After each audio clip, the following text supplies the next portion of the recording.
राम राम, सत श्री अकाल। आपका अपना अमित सिहाग।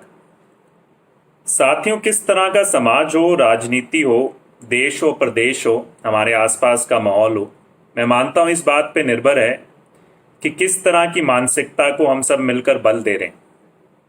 मैं एक छोटा सा उदाहरण देना चाहूंगा। टीम दीपेंद्र, जिन्होंने कोविड काल, दूसरी जो लहर है उसके दौरान, मैं मानता हूं बड़ा बढ़िया काम करते आए हैं। एक सामाजिक संगठन के रूप में काम करते आए हैं। हर संभव मदद तकरीबन 30,000 परिवारों को हेल्पलाइन के माध्यम से, चाहे कॉन्सेंट्रेटर्स, वेंटिलेटर्स की जब जरूरत पड़ी, प्लाज्मा की जरूरत पड़ी, ऑक्सीजन बेड्स की जरूरत पड़ी, उन्होंने अपनी जिम्मेवारी को निभाते हुए बड़े बखूबी प्रयास किए। और उसी के अंतर्गत अभी पिछले कुछ दिनों से, हफ्तों से अलग अलग जिलों में हरियाणा के सरकारी अस्पतालों को ऑक्सीजन कॉन्सेंट्रेटर्स मुहैया कराने का काम कर रहे हैं। उसी श्रृंखला में हाल ही में वह सिरसा पहुंचे और उनकी टीम ने यहाँ पर ऑक्सीजन कॉन्सेंट्रेटर्स दिए। अब इस पर चर्चा जो होनी चाहिए थी, आवश्यकता थी कि हम बात करें कि ये कुछ सुविधा पहुंची है, किस तरीके से इसको हम सब मिलकर बेहतर करने का काम करें और बेहतर तैयारी किस तरीके से होनी चाहिए।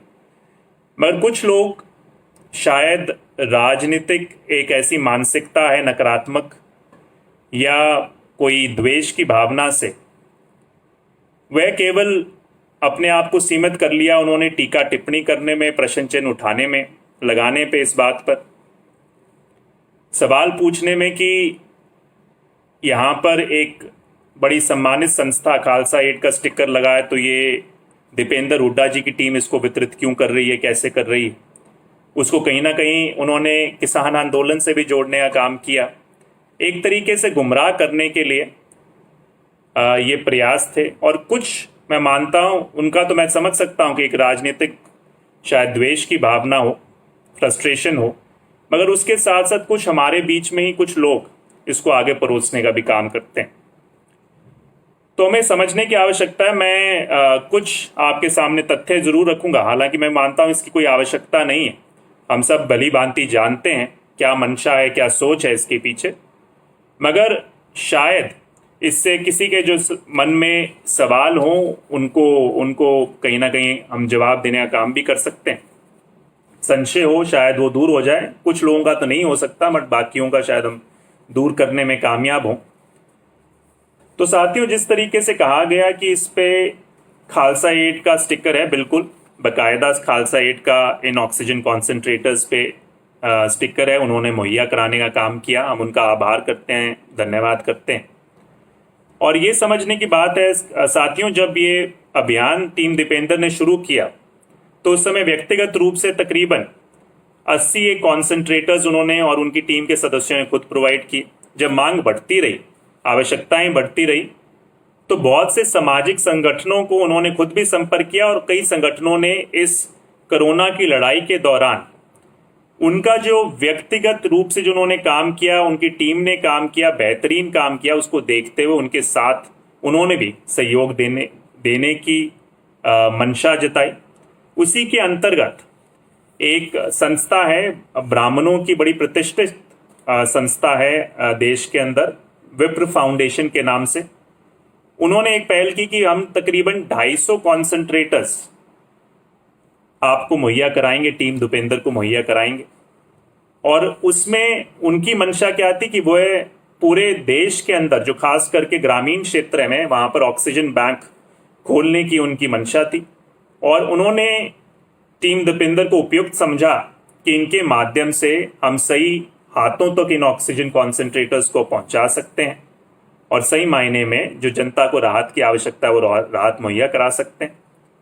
तो इस सम्मानित संगठन विप्र फाउंडेशन ने खालसा एड को लिखित में उनसे निवेदन किया। ये उसका एक चिट्ठी है 4 जून की। उनसे निवेदन किया कि आप हमें 25 ऑक्सीजन कॉन्सेंट्रेटर्स मुहैया कराइए और हम इसे आगे वितरण करना चाहेंगे ऑक्सीजन बैंक्स के माध्यम से, खास करके ग्रामीण क्षेत्र में। खालसा एड ने इनकी इस निवेदन को स्वीकारते हुए, ये 12 जून की एक चिट्ठी है खालसा एड की, जहां पर उन्होंने विप्र फाउंडेशन को 25 ऑक्सीजन कॉन्सेंट्रेटर्स मुहैया करवा कर दिए। और ये एक तस्वीर है जिसमें खालसा एड के विप्र फाउंडेशन के हमारे सम्मानित सदस्य दोनों के दोनों ये दीपेंद्र हुड्डा जी की कोठी पे उनको, उनकी टीम के सदस्यों को ये ऑक्सीजन कॉन्सेंट्रेटर्स मुहैया कराते हुए कि दोनों संस्थाओं ने दीपेंद्र जी को दिया ये जिम्मेवारी कि इसको आगे आप जिस तरह का अभियान चलाया हुआ है उसके माध्यम से इसको हर जिले में सरकारी अस्पतालों में सही हाथों तक पहुंचाने का काम कीजिए। तो सबसे पहली जो आप लोगों के कईयों के दिमाग में प्रश्न थे कि भाई किस तरीके से खालसा एड, और तो उन्होंने खुद स्वयं विप्र फाउंडेशन को दिया और उनके साथ मिलकर ये दीपेंद्र हुड्डा जी की टीम दीपेंद्र को मुहैया कराने का काम किया। उसके साथ साथ ये समझने की भी आवश्यकता है कि टीम दीपेंद्र एक सामाजिक संगठन के, जिस तरीके से हमारे कई सारे सामाजिक संगठन है उसके रूप में काम करती आई है पिछले कुछ महीनों से, काफी लंबे समय से कर रही है, मगर खास करके कोविड काल के दौरान। और जब वितरण करने में कई लोग इस पे कहते हैं कि कांग्रेस पार्टी ने किस तरीके से इसको वितरण किया, तो भाई केवल कांग्रेस पार्टी के, अगर दीपेंद्र हुड्डा जी एक सांसद हैं, कांग्रेस पार्टी से आते हैं, मगर अगर वो एक सामाजिक जिम्मेवारी निभा रहे हैं तो केवल एक राजनीतिक पहलू से नहीं देखना चाहिए। अगर हम में से कोई विधायक वहां पर उपस्थित हैं जिनको जनता ने चुनकर भेजा है, हम भी इस समाज के एक अभिन्न अंग हैं। कई अगर हमारे बीच के कुछ ऐसे नेता जो उन टीम के हिस्सा हैं, पार्टी के भी हिस्सा हैं और सामाजिक रूप से अपनी जिम्मेवारी निभा रहे हैं, तो उसको मद्देनजर उसको कहना कि भाई कांग्रेस पार्टी और राजनीतिक रंग देने का प्रयास करना, ये अपने आप में गलत है। एक सामाजिक जिम्मेवारी के तहत इन ऑक्सीजन को ना कोई बैनर कांग्रेस पार्टी का लगाया गया, ना कोई झंडा फहराया गया, केवल और केवल एक निशान था, वो खालसा एड का स्टिकर था। और ये सोच आपको दर्शाता है, अगर उनकी छोटी मानसिकता होती टीम दीपेंद्र की या दीपेंद्र हुड्डा जी की, तो उस पर स्टिकर अपने संगठन का या टीम दीपेंद्र का लगा सकते। केवल राजनीतिक स्वार्थ होता या कोई किसी तरह से श्रेय लेने की भावना होती तो सार्वजनिक रूप से खालसा एड जिन्होंने ये योगदान दिया उनका स्टिकर के साथ बकायदा वो ना देने का काम करते। इतनी समझ में मानता हूँ जो लोग प्रश्न कर रहे हैं उनको होनी चाहिए। और अगर आप प्रश्न करना चाहें तो प्रश्न तो मेरे को लगता है इतने समय से पीएम रिलीफ फंड और उनसे कभी हमने प्रश्न शायद नहीं किए, जहाँ पे किसी को कुछ नहीं पता कि कितना फंड कहाँ पर जाता है और किस तरीके से लगाया जाता है। और यहाँ जब सार्वजनिक किया जाता है चीज़ों को, उस समय हम टीका टिप्पणी करते हैं, उंगलियां उठाते हैं। तो मैं यही आपसे निवेदन भी करना चाहूँगा, खासकर उन लोगों से समाज में, इन तरह के हम इस समय में खास करके जहाँ पे एक दूसरे के से हाथ मिलाकर हमें सहयोग करने की आवश्यकता है, इस तरह की मानसिकता पे हमें से परहेज करना चाहिए। अगर हम खुद कुछ ना कर पाएं तो दूसरा कोई व्यक्ति या संगठन कुछ योगदान कर रहा है, काम कर रहा है, तो सराहना करने अगर नहीं कर सकते तो कृपया करके नकारात्मक टीका टिप्पणी करने का काम ना करें, उनका मनोबल बढ़ाने का काम करें। साथ में ही इसी सोच के तहत मैं मानता हूं कि जिस तरीके से ऑक्सीजन प्लांट, अब वहां पर हमारी सोच होनी चाहिए, चर्चा होनी चाहिए कि भाई किस तरीके से इस ऑक्सीजन प्लांट के माध्यम से, जो मेरी सोच थी जब मैं प्लांट को लाया, कोविड की लहर के साथ साथ इस क्षेत्र को, जो पिछड़ा हुआ स्वास्थ्य के रूप में क्षेत्र है, कैसे हम आने वाले में समय में इसके ढांचे को और ज़्यादा मजबूत करने का काम करें। और ऑक्सीजन एक बहुत बड़ी उसकी ज़रूरत है। तो जहाँ मुझे लगा मेरे पास कुछ संभावना है, मैंने पूरा प्रयास किया एक सूत्रधार के रूप में।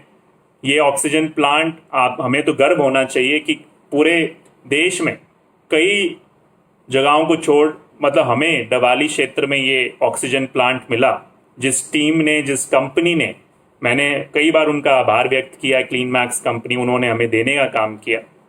और हम इस पे भी कई बार कुछ लोग ऐसे हैं जो उसमें शायद वो एक राजनीतिक ईर्ष्या है, उसके तहत उस पर भी टिप्पणी करने से परहेज नहीं करते।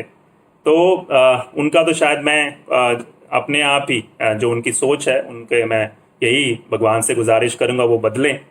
मगर इसको समझने की ज़रूरत है कि यहाँ पर आज इस प्लांट के आने से कितना बड़ा हमारे लिए बेनिफिट है, फ़ायदा होगा। कहाँ पे, यहाँ पे 250 लीटर प्रति मिनट का प्लांट जब मैंने मंजूर कराने के लिए पूरे प्रयास किया, मंजूर हुआ, और उस समय भी कई ऐसी चर्चाएं थी। आप लोगों में से कुछ सम्मानित एक दो साथियों ने मुझे फ़ोन भी किया कि भाई ये कहीं राजनीति की भेंट चढ़ने वाला है, हमें जानकारी आप बचाइए। और मैंने उनको विश्वास दिलाया था कि ये प्लांट आपको डवाली में लगा कर देंगे, और उस समय 250 लीटर प्रति मिनट का था। मगर जिस तरीके से मैंने इस पे पुरजोर तरीके से इस पे मेहनत की, और कंपनी वालों ने उस शिद्दत को देखा, कि भी यहाँ ज़रूरत है, और मैंने कहा कि जल्द से जल्द हम चाहते हैं, तो उन्होंने 500 लीटर प्रति मिनट का जो प्लांट था उन्होंने वो मुहैया, डबल कैपेसिटी का प्लांट मुहैया कराने का काम किया। बहुत बड़ी सौगात है, हमें धन्यवाद करना चाहिए उस कंपनी का। और अभी जिस तरीके से एक बार उद्घाटन हुआ, हालांकि मैं उस चीज़ से मुझे कभी पहले भी ब्लड बैंक का भी, जैसे मैंने देखा था, मैं विधानसभा में था पीछे से, इतनी मेहनत करके जब लाए, मुझे उससे फ़र्क नहीं है, सुविधा यहाँ पर मिली, तो लोगों ने पीछे से ही अपने आप ही कुछ तस्वीर खिंचवा के, मेरे ख्याल से उस चीज़ का लोगों ने कहा, बट मैंने कहा इस चीज़ का नहीं, हमें ये आवश्यकता की ज़रूरत थी। उसी तरीके से आज ये आवश्यकता मिली है। उनका, कंपनी वालों का हमें धन्यवाद करना चाहिए। तो कुछ आप हम कहते हैं कि भैया किस तरीके से ये काम कैसे हो गया, ये भी टीका टिप्पणी मैंने एक दो बार देखी। तो मैं कहता हूँ कि इसमें कुछ जो शायद दूसरी पार्टी वाले भी हैं, उनको मुख्यमंत्री, अगर मेरी बात नहीं मानते तो मुख्यमंत्री जी की एक बात जरूर मान लेनी चाहिए। उन्होंने विधानसभा में एक बार कहा था कुछ समय पहले कि भाई बहुत सारे लोग, चाहे वो विधायक हों और लोग हों, मांगे लेकर आते हैं और वो कई सालों तक लटकी रहती हैं। आप ये देखा होगा, सीएम की घोषणा, आदरणीय सीएम ने जो पूरे अलग प्रदेश में करते हैं, किसी भी सरकार में कई सालों तक लंबित, कई बार दूसरी सरकारें भी आ जाती हैं, वो रह जाती हैं, मगर काम कैसे होता है। तो उन्होंने ये बात कही, और बड़ी मैं मानता हूं, इस बात से मैं सहमत हूं। उन्होंने कहा कि जो विधायक सही मायने में अपनी जिम्मेवारी समझते हुए अपने क्षेत्र के लिए पुरजोर भागदौड़ करके काम करता है, केवल वही सही मायने में आज जिस तरीके से अफसरशाही काम करती है, जिस तरीके से हम सब भली भांति जानते हैं, एक दफ्तर में 2 बार जाते हैं, उसके बाद क्या हालात होते हैं आप सभी लोग फ़ोन करते हैं, जानते हैं, और किस तरीके से काम किए जाते हैं। अगर केवल घर पे बैठ के ट्वीट करने से काम हो जाते तो क्या बात थी, मगर उसके लिए मेहनत लगती है। और उस चीज़ के लिए मेहनत करने वाले, जब आज आप लोगों ने विश्वास, और हर रोज़ सुबह उठ के एक जज्बा होता है मेरे अंदर कि कहीं ना कहीं इस दिवाली के लिए, हमारे क्षेत्र के लिए कुछ बेहतर, ये नहीं कि भाई वोट के लिए नहीं, मुझे आशीर्वाद दिया आप लोगों ने, भगवान ने एक मौका दिया, तो मैं किस तरीके से इस क्षेत्र के लिए कुछ बेहतर कर जाऊं, जो भी आप लोगों ने मुझे मौका दिया। और साथ में मतलब एक भावना के साथ हर कुछ छोड़ के इस चीज़ पे दिन रात कोशिश करता हूं। तो मैं सिर्फ यही आशा करता हूं, इस मानसिकता से हम परहेज करें। अगर हम चाहते हैं सही मायने में, जो हम बात रखते हैं कई बार सोशल मीडिया प्लेटफॉर्म्स पे, दूसरा कि हमारा दिवाली बेहतर हो, ये समस्या वो समस्या, ये काम होना चाहिए, तो खास करके इस तरह की जब सामाजिक गतिविधियां हों, इन चीज़ों से गुरेज करें, परहेज करें। राजनीतिक टीका टिप्पणी करने के लिए बहुत सारे और मुद्दे हैं, मगर व्यक्तिगत रूप से इतनी हम निम्न स्तर पर जाकर बातें करेंगे तो कहीं ना कहीं हमारे समाज का नुकसान है। तो यही कहने के लिए आया था, और ये मैं आशा करता हूँ, कुछ लोगों की मांग थी, जानकारी चाहते थे, तो मैंने उनके संशय को भी मैं आशा करता हूँ दूर करने का काम किया होगा। अंत में यही आप लोगों से गुजारिश है कि हालांकि कोरोना की दूसरी लहर कुछ कमज़ोर पड़ी है, और तीसरी लहर के आने की बिल्कुल संभावना है, तो वैक्सीनेशन ज़रूर कराएं, ज़्यादा से ज़्यादा लोग वैक्सीनेटेड हों, अपने आप को सुरक्षा कवच दें, ताकि हम अपने आप को सुरक्षित रख सकें, और एक दूसरे के साथ हम कंधे से कंधा मिलाकर, मैं नहीं हम के नारे के साथ काम करें। ये कोई किसी की व्यक्तिगत कुछ नहीं है, ये एक दूसरे से प्रेम की भावना के साथ काम करना चाहिए। धन्यवाद। जय हिंद, जय भारत।